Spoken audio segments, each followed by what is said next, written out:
All right, let's dive into one of the most bone-chilling cases in American history, the Amityville Murders. Imagine a quiet town, Long Island, back in '74, peaceful, right? Yeah. And then, bam, a whole family is found dead in their home. Talk about unsettling. It's the kind of story that really makes you question if any place is truly safe. And you guys wanted to get to the bottom of what really went down in that DeFeo house, so that's exactly what we're going to try and do. We've got the Wikipedia page on Ronald DeFeo Jr., the guy convicted of the murders, and also a recent article from A&E True Crime. We're going to use those to really get into it. The really crazy thing about this case is, while we know DeFeo Jr. did it, the big question still hangs in the air. Why? Why would he kill his entire family? That's a real mystery. Yeah, I mean, what could possibly push someone to do something like that? It's unimaginable. So Wikipedia lays out the basic facts. It was November 13th, 1974, a little after 3:80 a.m., when they found each member of the DeFeo family shot dead in their beds. Parents, Ronald Sr. and Louise, and their 4 kids. Dawn, Allison, Mark, and John, all gone, just like that. The police reports say that the murder weapon was a .35 caliber Marlin rifle. And one of the things that has always stuck with people is that all the victims were found face down in their beds. Like there was no struggle, no fight. And that one detail has really fueled a lot of speculation over the years. Oh, yeah, definitely. It makes you wonder if maybe DeFeo Jr. drugged his family before he, did it like he actually claimed later on. Although both of our sources point out that the police never found any evidence of drugs or sedatives at the crime scene. Right. And that's one of the challenges with a case this old. I mean, think about it. Even if there were any traces of drugs, it's very possible that they would have, decomposed or degraded over time. It's really hard to say for sure. It's like from the get-go, there are just so many unanswered questions. And then you've got DeFeo Jr.'s confession. It's chilling. He says, and I quote, "Once I started, I just couldn't stop. It went so fast." He even admits to cleaning up the crime scene, getting rid of the evidence and then just going to work like nothing even happened. It's pretty wild. And actually, DeFeo Jr.'s lawyers used that confession to build what's called an affirmative defense of insanity. They argue that he didn't actually remember killing his family. So he was basically saying, yeah, I did it, but I wasn't really in control because I was insane at the time. His lawyers brought up his heavy drug use, heroin, LSD. They said those played a role. But the prosecution wasn't convinced. Their psychiatrist countered, saying that DeFeo Jr. had antisocial personality disorder and that he was fully aware of what he was doing. The jury, in the end, seemed to agree. DeFeo Jr. was found guilty on 6 counts of second-degree murder, and he was sentenced to, get this, 6 consecutive life sentences. Basically, he's never getting out of prison. You'd think a guilty verdict would be the end of it, case closed. But it gets even more twisted when you look at how DeFeo Jr.'s story changed over the years. The A&E article does a good job of tracking this. First, he says it was a mob hit, then he blames his sister Dom, then it's self-defense, then he tries to drag friends into it. It goes on and on. But the problem is that most of these later claims don't have any real evidence to back them up, and they actually contradict what he said earlier, or even the physical evidence from the crime scene. It's like he was desperately trying to change the story, trying to paint a different picture, but the facts just weren't adding up. Yeah. It really makes you wonder, what was he so afraid of? What was driving him to change his story so many times? That's the million-dollar question. Was he just confused? Was it the guilt gnawing at him? Or was it a calculated attempt to, manipulate public opinion and maybe even dodge responsibility? I think to understand this, we really have to dig into his state of mind, and explore what his possible motives were. Absolutely. This wasn't just some random act. We're talking about an extreme horrific event. And like you said earlier, the why is what makes this whole case so incredibly fascinating. It's like we're trying to solve this giant, complicated puzzle, but we're missing a ton of pieces. You got it. So maybe we should start by looking into the relationship between DeFeo Jr. and his father. The A&E article mentions that there are these conflicting reports from their neighbors. Some describe their relationship as, very unstable, maybe even abusive. But then others remember the DeFeos as a pretty normal family. It just goes to show that even in close communities, you never really know what's going on behind closed doors. Right. And then there's the money angle. Yeah. Paula Rubru, she's mentioned in the article, and she suggests that maybe DeFeo Jr. was after, financial gain. Like if his family was out of the picture, he'd inherit all their money and assets. It's a chilling thought for sure, but definitely something to consider. Yeah, and she also brings up the idea that maybe DeFeo Jr. resented his siblings. Like maybe he felt like they were, the favorites and he was always in their shadow. Could that kind of jealousy, that feeling of injustice, push someone to such a horrific act? It's possible, but these are questions we may never truly know the answers to. So we've got all these pieces of the puzzle. Family tension, a possible financial motive, a suspect who's clearly got a history of drug use, and then all these constantly changing stories.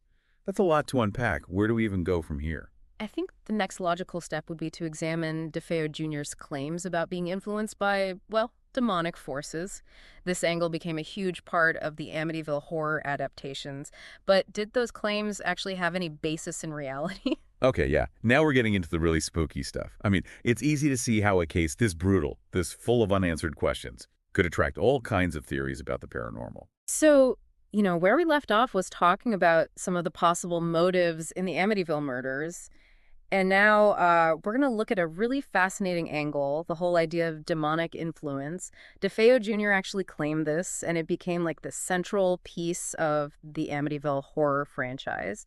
But, the big question is, was there anything real to it? Yeah, this is where things get, like, seriously creepy. I mean, you've Mm. got a brutal case, so many things we don't know.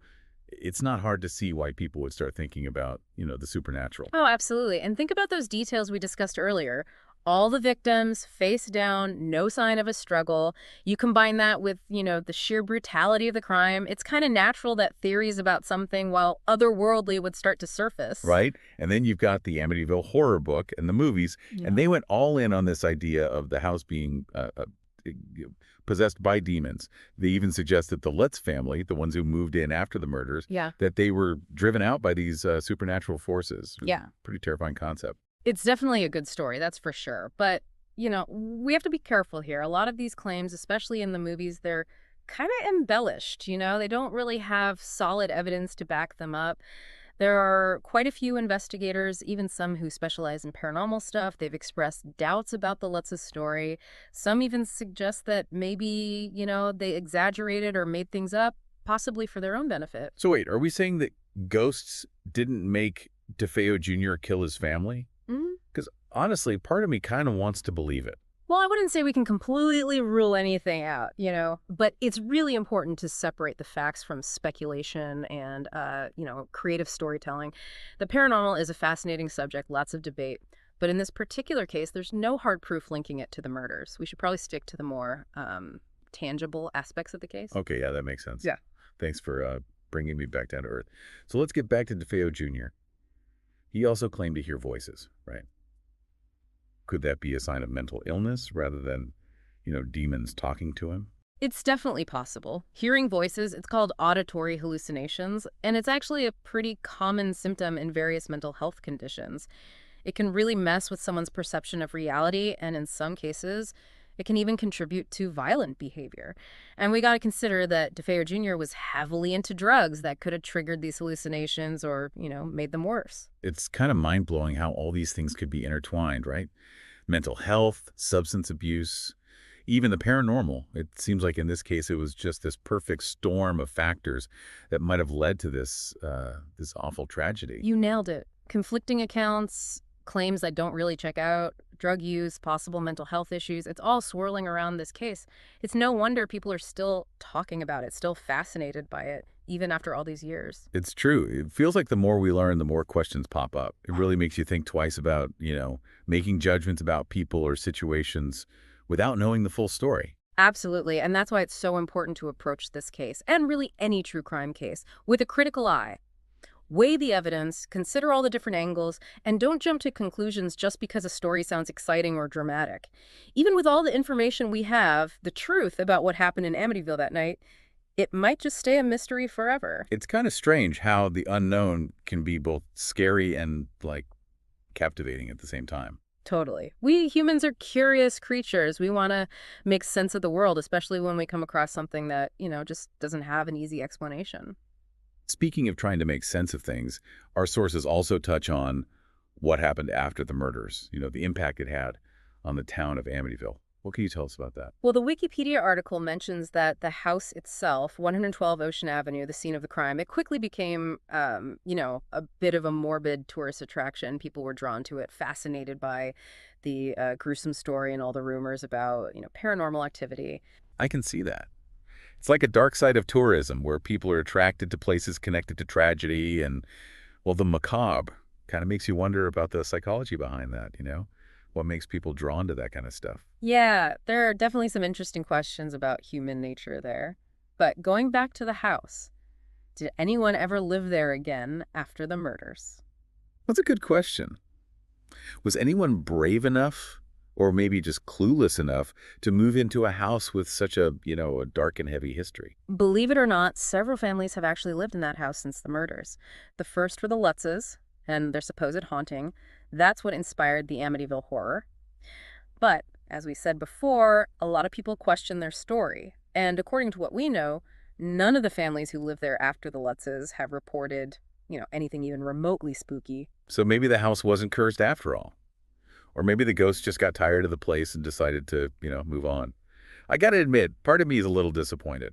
Well, I wouldn't say that we can rule out the possibility of a lazy ghost, one who just doesn't feel like haunting anyone anymore. But seriously, the fact that families have lived there peacefully for years, it kind of challenges the whole idea of the house being cursed, forever haunted.